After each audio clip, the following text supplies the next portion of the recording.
want to go for? What's up, Berger Bros? Berger Happy Bros. Friday. Happy Friday, Berger Bros podcast numero 4.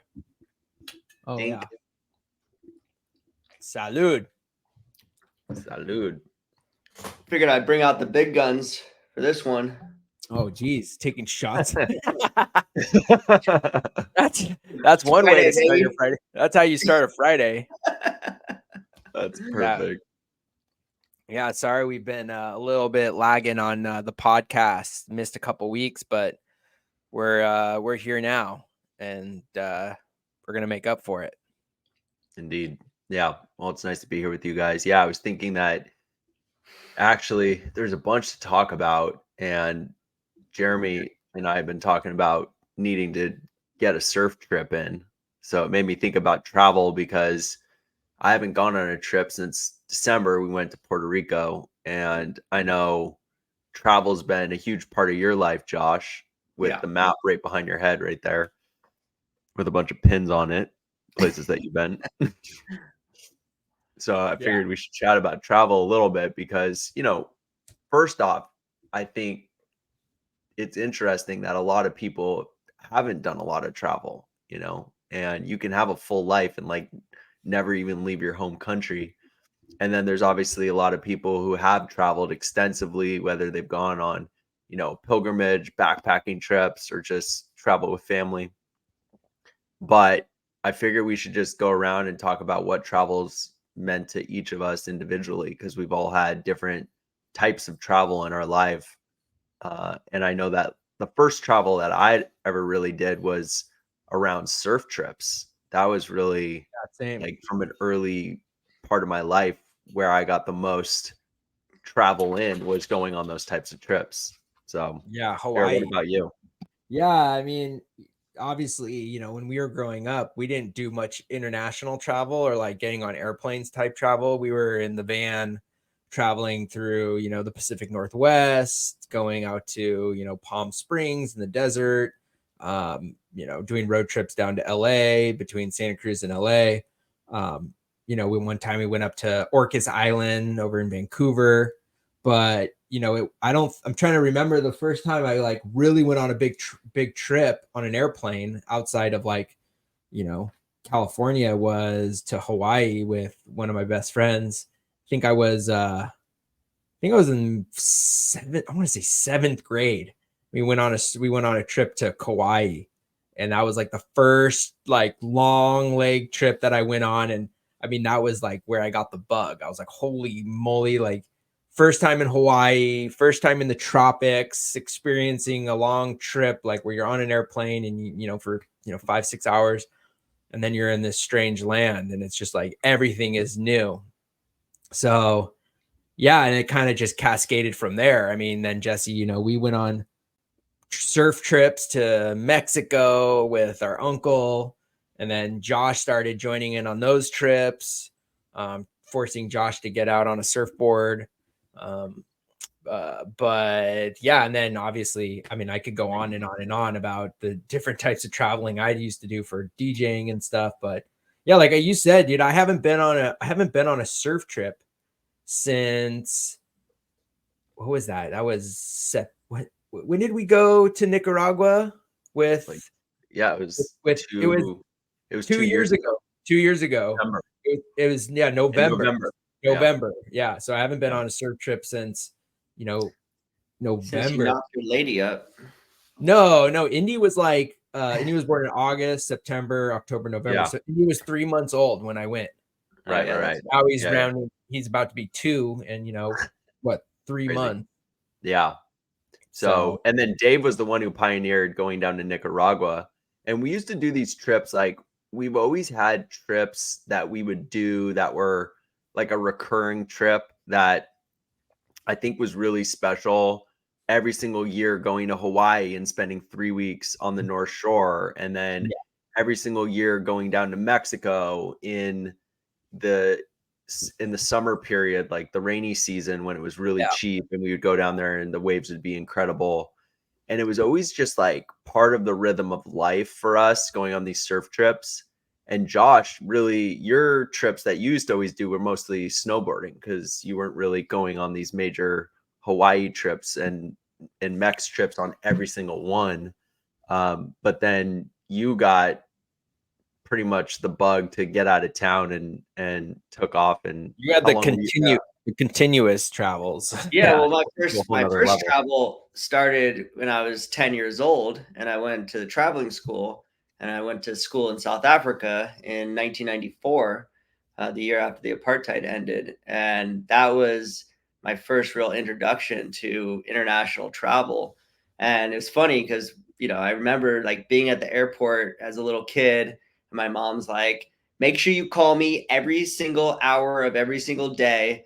And the Jewish mother just not wanting to let go of her kid, and I like just forgot to call her. I just like would go like 3-4 days and not call, and then finally call her, and she's just like, "What are you doing? Why you haven't called me in 3 days?"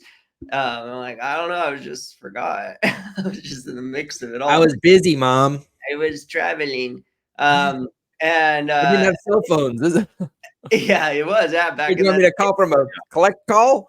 No, I had Yeah. a calling card, and I had to The use days of calling cards. yeah. Probably most people watching this podcast don't know about the days of calling cards. But yeah, we didn't come from money, so like being able to go on international travel, like we did a couple. I went and met you in the Cannes Film Festival, Jess, and Yeah. we did a few trips, but yeah, I really wanted to travel, and then when we sold pet hemp and finally had that some cash, and then obviously just like it was this moment in time where COVID had hit, crypto had run, we just happened to get all this cash, and that the thing that triggered that whole nomad thing, and I was a nomad for 2.5 years living out of a suitcase, and then another year and a half of basically traveling every month when I was living in Santa Barbara. But yeah, I mean, being able to, we didn't know what was happening with COVID. So I was like, I'm going on this trip. I'm super stubborn, as everybody knows. So I'm like, I had a trip planned. COVID hit. I was supposed to go to London, Paris, Barcelona, and Ibiza. And Miserable. I had that all just planned out. I'm like, I'm going, and then COVID's like, nope, you're not doing nothing. But then I was like, all right, well, maybe I could just spend a month in each one of these places, and I could quarantine for 2 weeks and then explore for 2 weeks. I mean, nobody knew anything back then. And then, finally I was just like, well, if I'm going, then I'll just put everything in storage. And I thought that was going to last like 4 months, and it turned into 3 years basically. Yeah. It's pretty incredible to have that experience of going around the world. And I've always gone on trips, but those trips usually had an ending to them. So Yeah. it must have been interesting to be on a trip that just didn't end. I always go on a trip. If it's, let's say I'm gone for 21 days, then you get there and you're there for like 5 days, and then you feel like, okay, well, now I'm going home in 2 weeks, 2 Fridays. Yeah. And Right. you're always counting backwards. But it's like when you don't have anywhere to go and you don't have anywhere to be, it's got to be an interesting feeling to kind of be in that nomadic life, and then also plan your travels around either meeting up with friends or just opportunities that you find in other countries. So it was pretty Yeah. inspiring for me even to be able to come and meet you, in Amsterdam and London and Brazil, and just we caught up in a lot of places around the world. Yeah, it was definitely a crazy experience to not, yeah, because like you said, you go on a trip, you come home, you go on another trip, you come home, but to always be going in a forward motion and to never be like going and coming back because there is no back, and and then changing different climates because I'd go to Iceland where it's freezing, and then I'd go to Brazil where it's hot, and I had that, suitcase in your garage that I would just be like, all right, I need to take out my big fluffy jacket and grab my flip flops. Yeah. And, but it was crazy. I mean, to have that experience, most people will never have an experience like that. And probably moving forward, with how life progresses, maybe never have the opportunity again. So it was really special to So, be. so what would be two big pieces of advice to anybody who's thinking about traveling or thinking about becoming a nomad, what would you, if you were to give them two major pieces of advice that would be like the holy grail that would make their decision to travel, even if it was a short trip or if it was going to be like an indefinite long trip, what would it be? I mean, number one is just go. Like I think there's so many people can overthink it and they're like, what about this? What about that? And it's paralyzing because it's just like there's 100 reasons not to travel. Anyone can come up with 100 reasons why not to, and sometimes you just got to just take that leap of faith and just be like, I'm going and it's all going to work out and I'm going to have this experience. And it can be thought of as selfish or like, you're missing a wedding or you're missing a thing. And it's just like, sometimes you just got to just take that leap of faith. And I think for being a nomad, really being able, I really recommend that everybody try to travel alone. There's something really special about getting out of your comfort zone and just going out into the world by yourself. And I was so surprised by how many people I just knew out in the world. Like I would never have thought that I had this many friends in so many different countries, just not even the people I met, but the people I already knew. But also just that experience of going into another place, learning another language, being able to, be in a culture and also not being like pulled by a friend or like, oh, I want to go see this museum. And you don't feel like you do it anyways to appease them. And so that experience of just being able to like go on your own journey and being able to go at your own pace and be able to, hey, I don't feel like going out and partying or doing this or doing that. Like I can do whatever I want. And that kind of freedom has really influenced my life in a lot of ways of like, I don't need to do things for other people. Sometimes you just have to, own your own energy and be able to do things for yourself. And that fills your cup up so that you can give to other people and you have these experience and that confidence that I did this all by myself and nobody helped me. Nobody was there for me. And I have that confidence in myself that I can do that again in so many other facets of my life. Yeah. And so, Jared, same question for you for the trips that you've been on. If you were to give someone two pieces of advice that are important to you and the travels that you've gone on, what would they be? Probably pack light. That's always been you've always packed so light. You always have like I don't know how you I have a practice big it. bag and Jeremy has this like a backpack and I'm like, hey, where's your bag? He's like, nah, it's all in my backpack. Yeah, pack light. And yeah, like Josh said, I mean, dude, just go for it. I mean, there's so many types of traveling that you can do. You don't have to go and jump on an airplane and, fly to Iceland, you can, and you can find tickets to places. And then once you're there, you can jump to different spots. Like, I mean, a perfect example is I was doing a tour in Australia, DJing, and, I had this whole tour set up 2 weeks, hit up a bunch of different cities. And then I had like almost 3 weeks between Australia and my shows in India. And I'm like, all right, well, where could I go that I could come home, it cost, $900 for a flight to come home, but then another $900 to go back.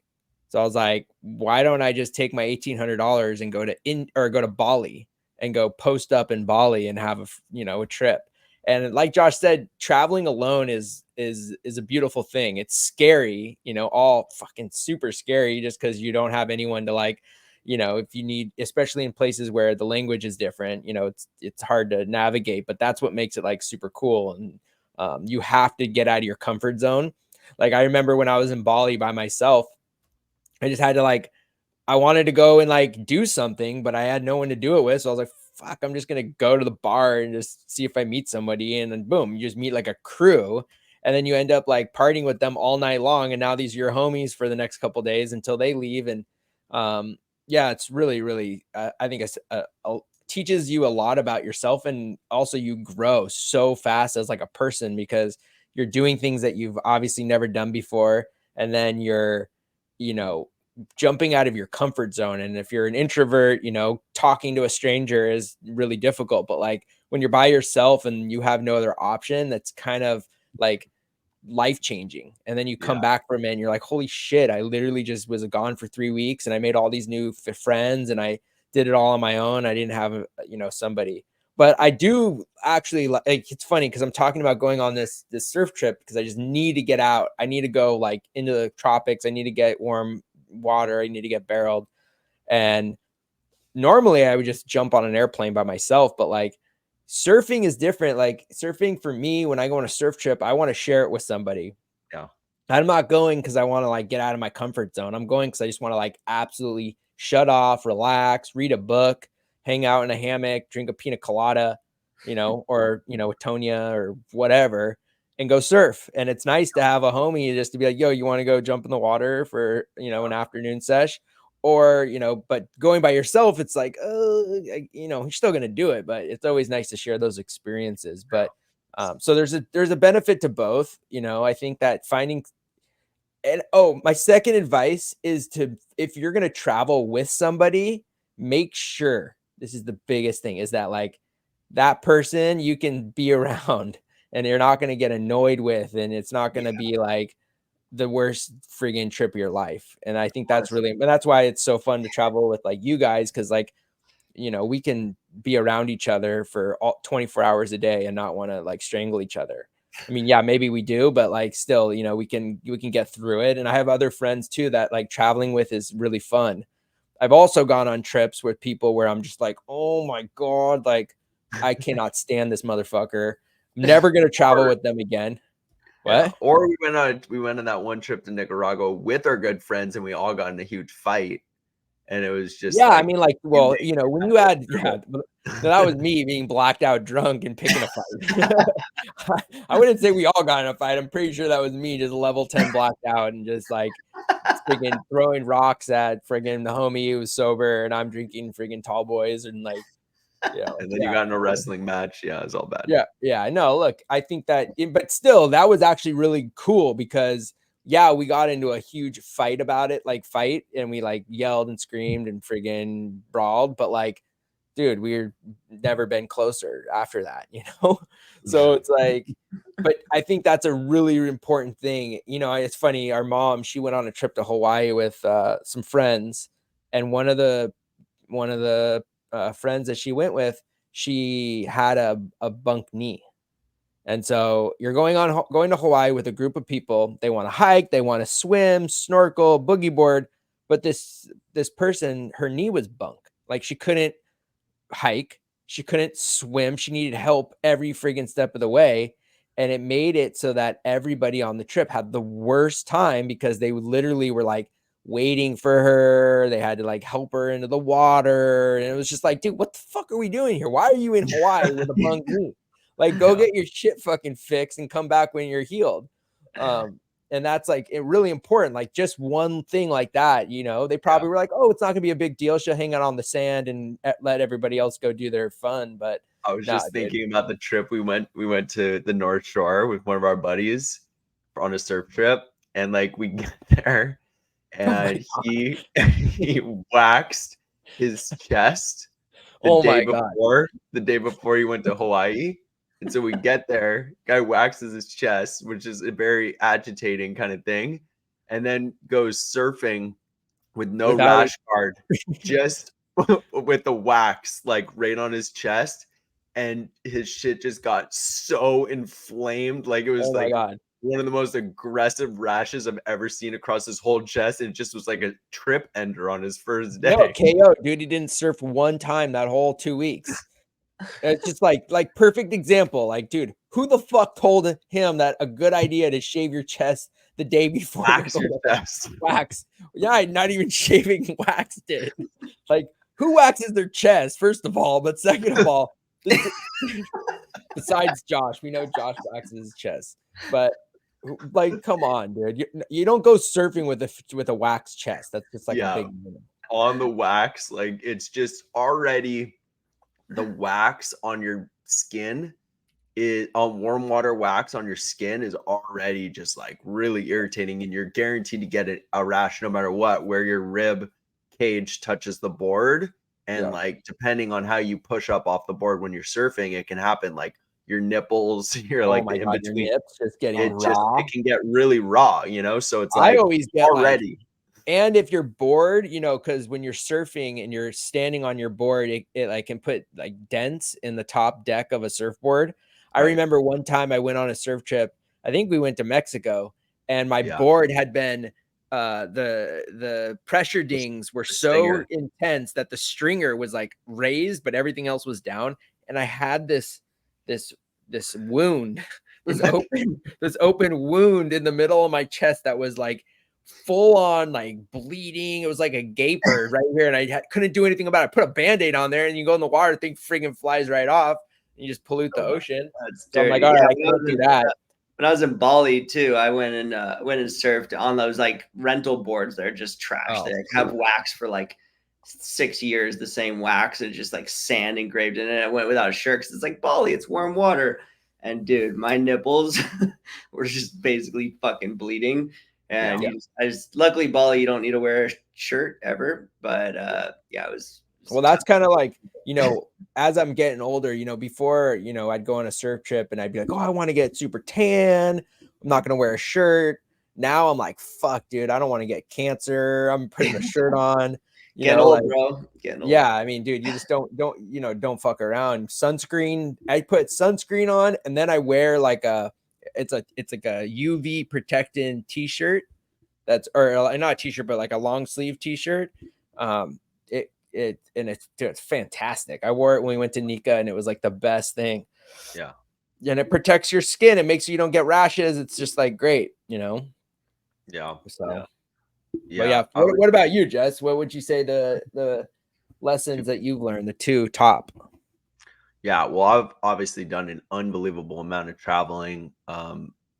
Traveled a lot, as well as Josh mentioned, when I was going to traveling school when I was 13 years old, and went to Ireland and traveled a bunch through Europe. Actually went to school in Ireland for 7 weeks. And that was my first international experience. And we also did a lot of traveling to the snow because our parents weren't really into like skiing or snowboarding anything. And we were really into skateboarding when we were kids. So we wanted to snowboard really bad. And our family just really couldn't afford to even take us to the snow and get lift tickets or pay for, lift tickets for $30. Yeah, it's crazy. We would have to get our friends to get us friggin' our god brother would get us passes for living there. Resident passes up in Tahoe back in like the early or late 90s. Good old days. It's crazy. So, travel was always an adventure. And I remember even those first early trips when we would go to the snow, when Josh became what was it when you like were a chaperone on that one trip? The invasion trips. We're gonna go into the invasion trips. I don't even know if people watching this even know anything about invasion. Oh basically school, like in school, you could pay to go on like a field trip basically with your friends, with your peers, and they basically get on a bus, and the bus would take like all these students on a snowboard trip, and they basically get you condos or hotel rooms, and we're just all just delinquent kids, just absolutely going on our first like bender, no parental supervision.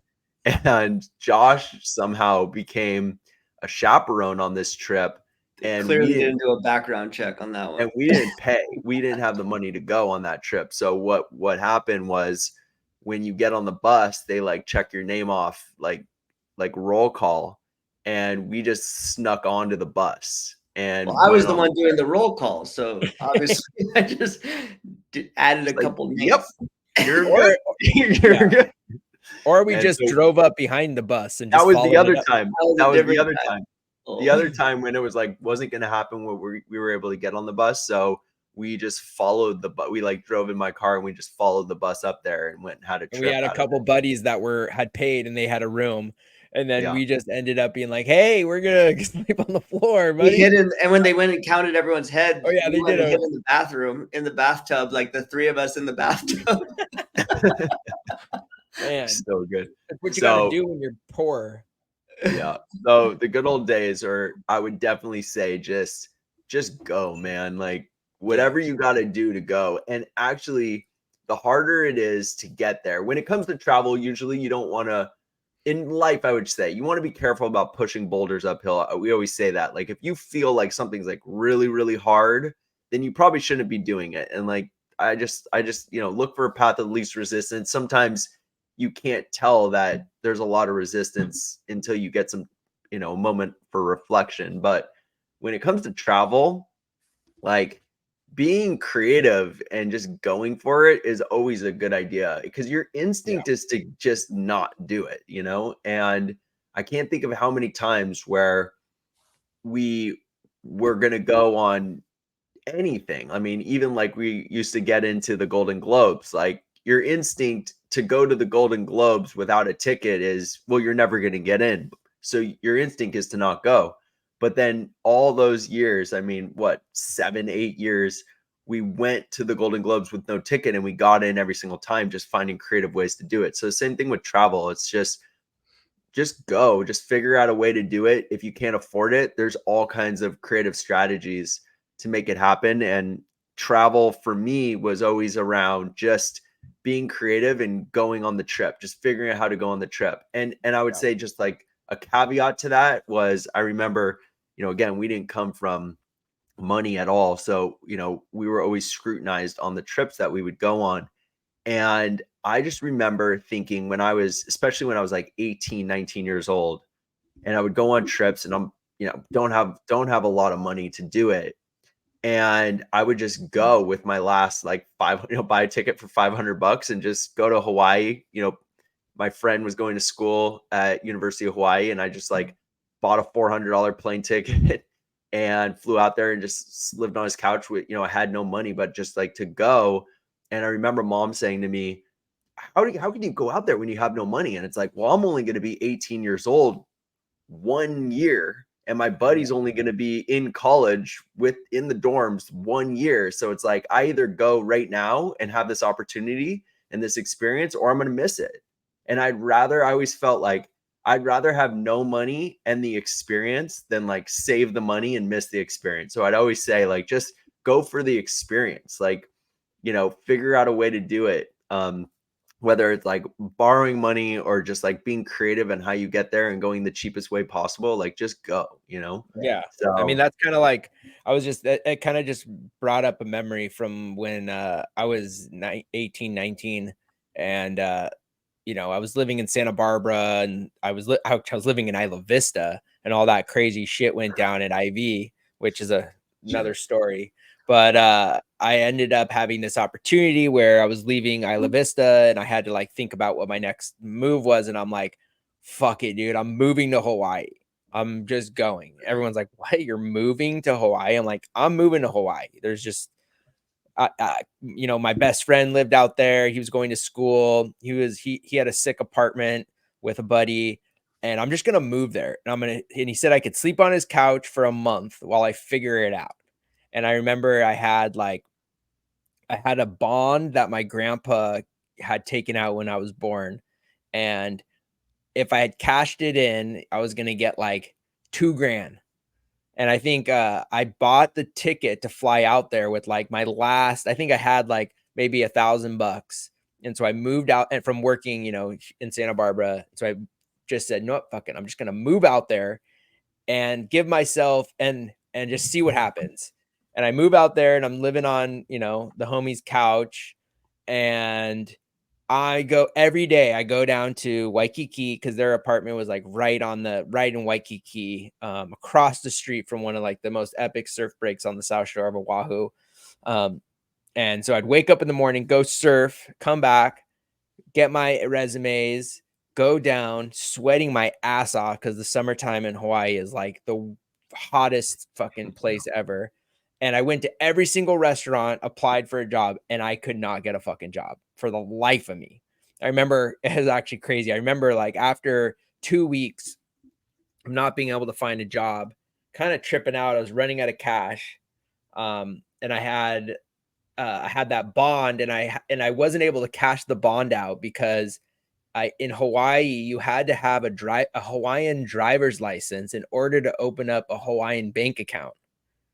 And so I couldn't cash the bond without a Hawaiian bank account.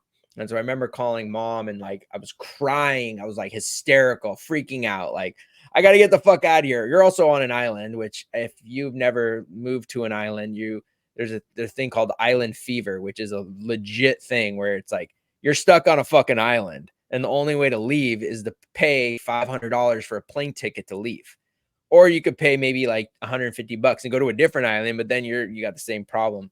And I was like, I need to come home right now. I give up. And mom was like, how about this? Give yourself another 2 weeks. If you can't find a job, then I'll buy you a ticket home. I was like, all right, done. 2 weeks. Got 2 weeks. And I just kind of kept doing what I was doing. Boom, got my driver's license, was able to get my bank account, was able to cash the check, got a car, ended up getting a job at this fine dining restaurant that was like, it's funny. They were like, hey, we're going out of business, but we need help. And I was like, all right. And he's like, you can work, we're going to stay open until this date, but you can make some good money. I was like, all right, fucking sign me up. Got that job and basically was able to stack. And within that 2 weeks, so I started working like, and within a week I was making good money, was able to get an apartment, actually got a sick house. I don't know if you guys remember that place, but So sick. Absolutely. me and my buddy, we ended up moving in there and it was a Was that an apartment? I was like a house. it was a basic, Condo. what was it? A 12 bedroom. It was a 12 bedroom mansion that had been converted into 4 3-bedroom houses. Yeah. And it was like in this kind of a ghetto like street.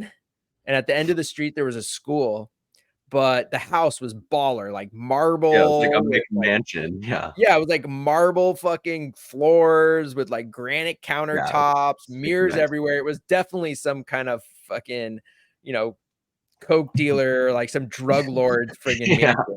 It's like and a gaudy we place. scored that place. I think that, dude, it was like, I think I'm trying to remember how much it was. I remember one of our roommates, she paid like $1,400 for the master bedroom and her own bathroom. And then my buddy and we paid like $700 each because we were like just had one bedroom, or we had to share a bathroom, or maybe it was $1,100. It was cheap. It was not fucking expensive. But dude, it kind of like all worked out. It was like, and I had freaked out because nothing was working out. But then I was like, all right, I committed. And just the power of saying, look, I'm committing to giving myself enough time to make shit happen. I was able to make it happen. And I ended up staying out there for a year. And it was probably, I think back on those times, reminisce. My wife hates when I reminisce on all the good times I've had, but that was one of the best moments in my life, being 19, living in Hawaii, surfing, every single day, surfing the North Shore of Oahu friggin' all winter long. You can't beat surfing those waves. Yeah. And, and it's cool when you're 19, you're kind of still the age of college. I wasn't going to school, but both my buddies, my roommate, both my roommates were in college. And so I was able to like be in college without going to school. And so I just worked and I surfed. The social pipeline. Yeah, it was like I knew somebody that could plug me in the social pipeline. It was fun, had a great time. Well, also it's really about mindset, and that's kind of what I was thinking about while you're saying that, is like, it's so easy to get into this negative mindset where you're like, everything's wrong, I'm gonna fail, this is scary, and like there's so much negativity. And we've all been in this, we've been in companies that run out of money, we've been in the craziest scenarios. Our memoirs will be, highly entertaining, but like it's just, I think it's just such about mindset. And when you can shift, like you can even tell within your story that like shift where it's like, give it 2 weeks and then here's your way out if you need it. And like just that, there's just like having that confidence to go into it. And I think for two things. Number one, it's that mindset, right? And being able to train your mind that's like, I'm going to get through, and being able to see a way through like is so important. And two, having that community that will support you, you know. And some people have parents that will support them, but also having friends or brothers that will support them, and being able to, like, when all is lost, being able to have that community that can hold you and support you in your endeavors is so fundamental to success. You know, Yeah. I wouldn't be able to do any of the shit that I've done without the community and the family and the people that surround me. No And doubt. not just blood people, but literally friends that I've met along the way that are like, yeah, you Yeah. got this. You're, you know, and it's so important to have that support system if you're trying to do big things, because the weight of that negativity from yourself and also all the people that are like, you're going to fail, this is too hard, you'll never be able to pull it off, that stuff is so heavy. And if you don't have either the mental toughness to power through, and B, the community to support you in that, it's so easy to fail. Yeah. So I'll tell my last piece of advice, and then I actually want to continue on that topic specifically because I think that's a great topic for us to end on. So my second piece of advice is to, and we kind of touched on a little bit of getting out of your comfort zone, but it's like, make yourself a plan. Just go and do something. And it doesn't matter what it is, but you just got to like go and do. When it comes to travel, you know, especially when you're traveling, like your first instinct is to be on vacation and to be just to chill and do nothing. You're just like, oh, I'm on vacation, I'm just gonna like do nothing. But actually, the best thing to do is actually go do something, and just to go, like whether it's even like going on a when Josh and I were just in Singapore last year, we went to this really cool it was like a eatery. It was where all these different like restaurants, they weren't even restaurants. They were basically like hole in the wall, like people just serving different types of food. And we had to walk pretty far for that location, but like we had the most amazing local authentic cuisine. And then like another example, when Josh and I were just in Japan, which was the same thing. We like flew through the night, land. It's like 4:30 in the morning, and Josh chat GPT'd and was like, "We're only in Japan for this many hours. Give us an itinerary of what to do." And it's mentioned that the time that we had arrived was 5 a.m. and it gave us an itinerary of what to do that day. We ended up walking like 25,000 steps that day. It started off with like a 7-mile walk, and it was like walk to this location, which is a packed tourist Well, it destination. definitely told us to take a taxi. We chose to Oh, it walk. did? Oh, fuck. Well, we ended up walking there. It's like 6 in the morning. It's like 5:36 in the morning in Japan. It's pretty humid there. And we ended up, I was like, how far is this? This is fucking far. We ended up walking, like it was at least 4 or 5 mile walk just to get there. And which was also cool. There was no one on the road. And we ended up going to this tourist destination that's usually packed with people.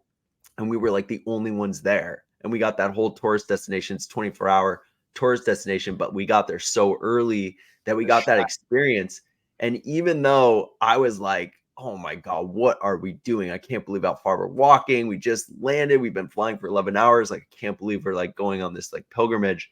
But it was pretty much one of the best experiences along every experience we have in Japan was the best experience. But still, just going, where your instinct is like, we're on a layover, I'm exhausted, let's chill.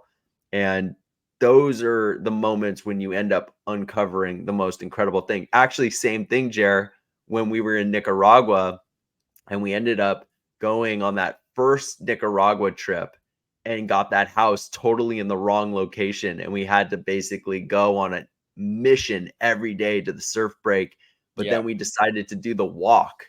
And that walk was like not smart. But because we did it, it was like gave us such an incredible point of view on the land and just the wave and the beach and the environment. And it we really scored, if you remember. We walked across those rocks and we got Yeah. around the corner and the wind was on shore and we're like, oh man. And we're just Yeah. like, fuck it, let's just go in there. And we're talking about, we had to like scale these rock cliffs to get like around the rocks, because there's like kind of like this like rock outing that kind of went out to sea. And I think some people jumped in the water and paddled it. Yeah, But I paddled around it. yeah, but it, like, I think when we went the first time we could just walk because the tide was low. But Tide was yeah, low. we get there, it was on shore and shitty, and we're like, oh, we'll just sit here and wait and just hang out because it's beautiful. The next thing you know, the wind just flipped offshore, and we ended up getting that like super session. Dream day. It was like I think pretty much one of the best days. somebody gave us a ride out of there, didn't? Or did we to walk come back? Well, it was funny. Remember, one of our buddies was like, "It's crappy. I'm just gonna walk home," and he Oh, just yeah. walked home by himself and missed that session. Was So that Dave? yeah, it was. He like walked like 3 miles by himself or like 4 miles home. Just brutal and just missed it. But That was yeah, such a just fucked up trip. it was a bad trip. We got like robbed. Some guy like Yeah, came to some the guy house robbed us. He like slept over at our house and then like robbed everybody and then like and then remember buried the money. buried the Like money, and around the house. And then Uncle he ended John up like giving it back to us. yeah, Uncle John made him strip because like because no one believed that he didn't have the money on him, and he literally got naked because we were like literally this guy robbed us and he Took stole everyone's money. Yeah. stole literally everyone went to sleep, and then he went into everyone's room and stole all their money. He got away with like $1,500 or Yeah, it was something. a bunch of And thousands. he of ended dollars. up we ended up going into town and telling people, and the townspeople like basically jumped him. And we're friggin' super eggy with them, and then he ended up giving us the money back. Yeah. Yeah, he had like hid it like around He our property. buried it. Yeah. Buried it, and he was gonna like come back and get it, and then he ended up coming back and giving it back. But yeah, just crazy stories like that. But just like the whole thing of just like just like going and taking yourself out of those comfort zones, and then you just have these memories, and at the end of the day, look, travel is through the windows of your eyes, and you go and put yourself in different cultures and just like have that experience. Probably one of the coolest like solo travel experience I had is one of my best friends was living in Madrid, going to school out there and studying abroad. And so I decided to go on a trip. So I bought a ticket to go out to Madrid for 3 weeks to hang out with them and just have the experience of being in Spain. And on my way out there, my layover was in Amsterdam.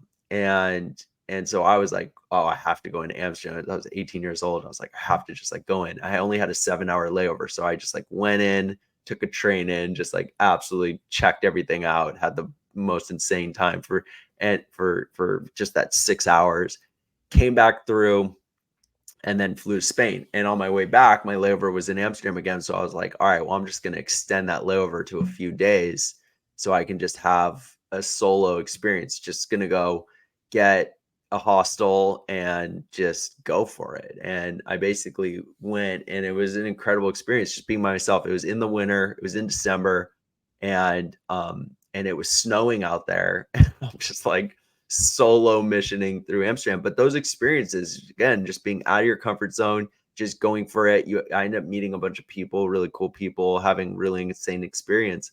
But just by going and putting yourself in a place where you can have that experience, and then those are memories that carry with you for the rest of your life. I mean, that's priceless, so you never think back like, oh, well, did I have the money? Did I not have the money? Did I have the time? Not have the time? But it's like, that's now part of your identity is going on those trips. So, travel is just crucial. And now I dream a lot about the places that I haven't been and the places that I want to go.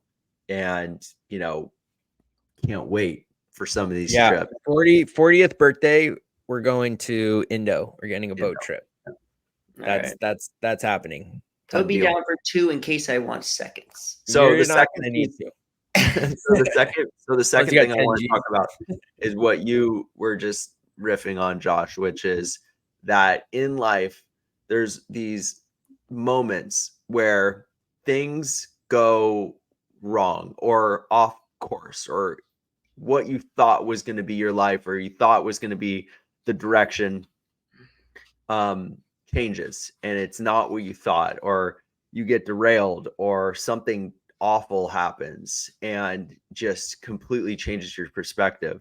And it happens and if there's maybe like just a few common human experiences, that's one of them. Because life is just full of the unexpected, right? And so in no way, shape, or form can you predict your future. No way, shape, or form do you know what's really going to happen tomorrow. And that's why people will constantly tell you to like be in the moment, because like, you know, yesterday's in the past and tomorrow's in the future, and all you really have is like this moment right now. That said, sometimes this moment right now does not go as you planned, or some unexpected event or tragedy even can befall you or your family. And when those things happen, there are these reflective moments and can be depressing. They could be, you know, really derailing in your trajectory. And so many of those have happened to me. And there's been this one mantra that's come into my life time and time again, which is that out of bad comes good. And it kept happening in my early, you know, entrepreneurial pursuits, where there would be like something bad would happen, or, you know, I call it bad, but it just mostly means like what I expected didn't happen.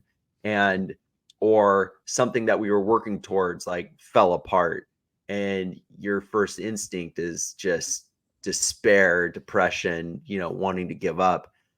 But what I found in my life is that when those moments occur, it's actually a change in perspective that opens up a new point of view, and eventually opens up a new path or a new opportunity that you would have never seen if this bad thing didn't happen. And so I just want to give you a chance, each of you guys, because you guys have both, you know, been on this journey with me, and I've been on this journey with you. And we've had those things happen to us so many different times. And part of that mantra has actually inspired us to almost embrace those moments, because it gives you this like really, really poignant point of view where you can go, okay, whoa, this is fucked up. But what is the opportunity that's presenting itself in this moment? So Josh, you want to maybe speak to that? Yeah, I mean, God knows I've detonated a couple of companies in my day and just had, you know, non-friendly fire. And yeah, no, it's, look, being an entrepreneur is one of the most treacherous things ever. You put your heart and soul into everything. There's this funny meme that says, I left my 9 to 5 to get a 24/7 job. And it's, you know, you're just pushing, you know, and building, and just so much energy and life force goes into these things. They're like literally your children, your child. Um, and then when something goes wrong, you're just like, you know, you treat it like it's your child. And your child, and Jeremy, you could probably speak more to this on, you know, since you have a child, but like your baby is hurt, and you're like, you know, you just want to kill anybody that hurt your baby. And you have that protectiveness of your child, and like, how could you do this? And so much anger and frustration. It's so easy to just get caught into that emotion. Um, but every quote unquote bad thing that has happened has either A, led me to something better, or B, prepared me for what is next, and given me this education that literally money can't buy. The education that I have over my 25 years of being an entrepreneur, really my whole life. I mean, I started in radio when I was 6 years old. Like, that was my first like entrepreneurial endeavor, was, you know, being in the radio business. So I've been an entrepreneur my whole life. I mean, Jesse, you started selling tie-dyed silk scarves when you were a little kid. Like, you know, we've all just been in the trenches building things and being creative and being entrepreneurial and figuring out how to like make money. And it's so easy to just get into that negativity. But the one mantra that I love is, everything works out in the end. And if it hasn't worked out yet, then it's not the end yet. And I love that, because it just, you know, really the only way that you can truly fail is when you quit and when you get out. And, you know, it's the same with the crypto space, right? It's like, my coins are down, I'm losing all my money. It's like, did you sell? It's like, no. It's like, oh, well, then you haven't lost all your money because you still have the asset. And so just being able to like ride these storms and to power through and to just have a, a mental toughness routine, have a morning ritual, have some spirituality, have that support group. It's so fundamental to being able to power through these like crazy experiences. But at the end of the day, as crazy as my life has been, and I've been absolutely dead broke multiple times, and I've, been just crushing it as well. And those like peaks and those valleys have created just so much character of who I am and the life that I live, and those experiences, even if some were terrible in the moment, like they were so defining, and it showed me who I am as a person and my tenacity and my ability to create from nothing. And those are just some of the greatest moments of my life, and I'm grateful I got to experience them, because so many people live their lives so carefully that they never get to experience anything. And yeah, I've lived a full life today, and the future is a mystery, but I'm excited for what it holds. Yeah. How about you, Jared? What would you say is like those Yeah. moments where the bottom's fallen out and you've had to kind of reconfigure? Yeah, I think everything happens for a reason, and sometimes things are a blessing in disguise. Those are like probably my favorite. The blessing in disguise is a big one. Yeah, I love that. Having moments that like feel like, oh my God, it's the end. But it's like, but were you really happy doing what you were doing? Was it fulfilling in your life? Like, were you waking up every day and you're just like, fuck yeah, let's get to work? Most of the time, no. You were fucking miserable and you're just like, God, I hate fucking this job, or I hate doing this. And so it fell apart because it wasn't fun. And I keep coming back to this thing. It's like, if it ain't fun, why are you doing it?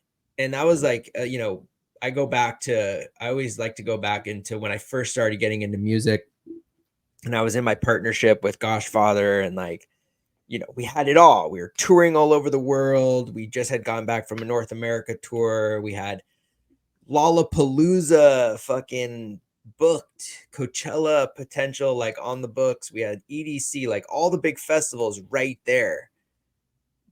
But I was miserable. And it wasn't fun. I wasn't having fun anymore. We were drinking and partying and drugs, and I was just not having a good time with my partner. My manager was a complete piece of shit. Like, I hated it. I just like didn't want to do it anymore. And so when that project fell apart, I was like depressed, end of the world. But dude, it was like a blessing in disguise, because I was able to find the joy in making music again. I found the joy in playing shows again. I found the joy in being in the music business. Obviously, I started hating it again, and one of the main reasons why I'm not doing much of it now. But I think that everything just happens for a reason. Like, there was a reason why that project had to blow up. Obviously, I wish that I could have kept it together, because we would, could have been one of the many great projects from that moment. Like, I had a lot of my friends that we were all coming up together at that same time. They have all become the biggest, DJs and producers in the world. And we were there at that moment, but I was not happy and he wasn't happy. So it's like, it was a blessing in disguise that it ended up not working. We both got to go our separate ways, and life unfolded the way it did. He's still doing what he's doing, and then I, did what I did with Jinko, and then onto our, endeavors with crypto and Rowdy and Packet and whatnot. But I just think that, everything happens for a reason. And if we ain't having fun, then probably should do something different. And it's like, no job, no amount of money is worth being,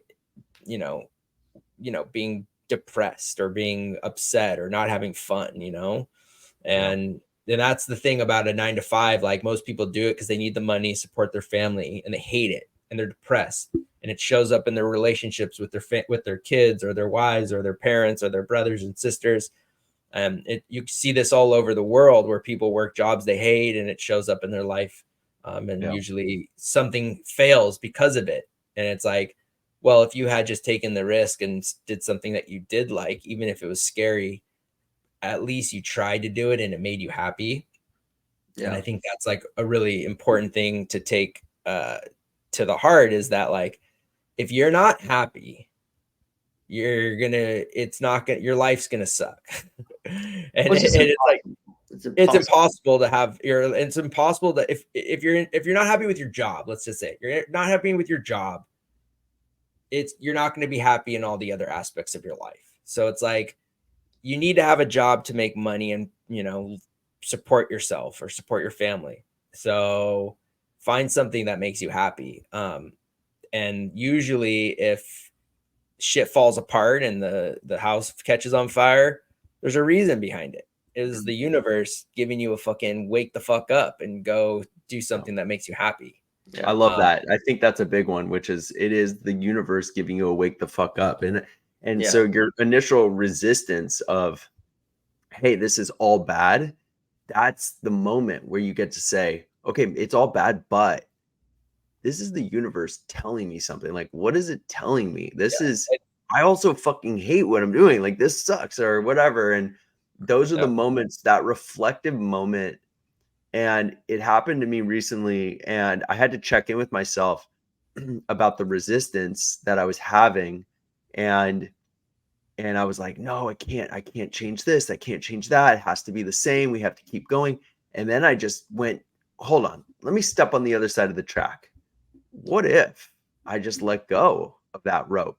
What if I just stop pushing the boulder up the hill? What does that look like? And just checking in for that quick second, I was like, whoa, I'm so alleviated. I was like, this feels so much better. Like, I'm like, I would feel happier if I wasn't doing that. And that's when it made me realize that there's another opportunity there that I couldn't even see. Just again, switching that mentality for a quick second, that I couldn't see because I was like so holding on tight to what it was. And those are the moments that it's happened to me on numerous occasions in my life, especially in my professional career, where I've had to accept an outcome that I maybe didn't want. But then the second that I entertained it, I realized that it would actually bring me into a direction that was maybe even more aligned or more consistent with actually where I wanted to go. What I thought I wanted was not actually going to get me there. And you couldn't even get there, even if you wanted to. It's like, the funny thing is your gut is always right. 100 out of 100. Like, your gut is always right. And if you don't follow your gut, the universe is going to gut check you.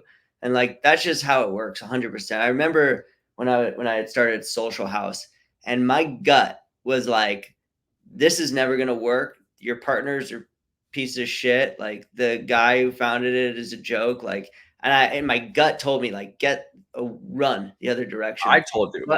Everybody told you. My gut told me when I first met him and when I first started working with him, I was just like, no, this is not going to work out. But, you see the vision, you see the opportunity, and you start like justifying making money.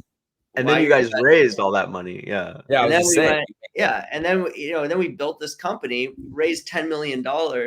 It was like the greatest thing ever to accomplish. But I was miserable because I was working with this guy that I hated. He brought all these people that I didn't like, and you get distracted because you're like, I like a few of these people. So like, let me just focus on the people I like and ignore the people I don't like. But like, that culture is a cancer, and it will kill the host no matter how many, whether you want to be ignorant or just pretend like everything's good. Like, you just have to follow your gut. And I also love this this saying that you can't lose something that you never had. And I think a lot of times we're focused on like, no, I don't want to lose it. Like, I got to keep it. And it's like, if you let go of that and it falls apart, you never had it in the first place. It's an idea that you're holding on to, not the actual thing. If it's yours, it's yours. You can let go of it. It's going to come right back to you. But if you're holding on to this idea thinking that it's the actual thing. And when you let go of it, if it explodes, like it was never yours in the first place. Yeah. And you just can't lose something that you never had in the first place. Yeah, it's a great point. And those are just some really cool insights to reflect on. It's kind of cool to bring it all onto this podcast, and hopefully it provides somebody some benefit, somebody out there who's going through something, or having a relationship challenged, or their job challenged, or struggling with something, or even not, doesn't have to be negative, but just like even something positive that you're working towards. And um, these can be words of encouragement and perspective, and also giving yourself the permission to kind of challenge the status quo in your life, and to question yourself. And there's been a lot of times where I've questioned myself and got checked myself and said, no, I'm going to keep going. This is the path. This is the right path. And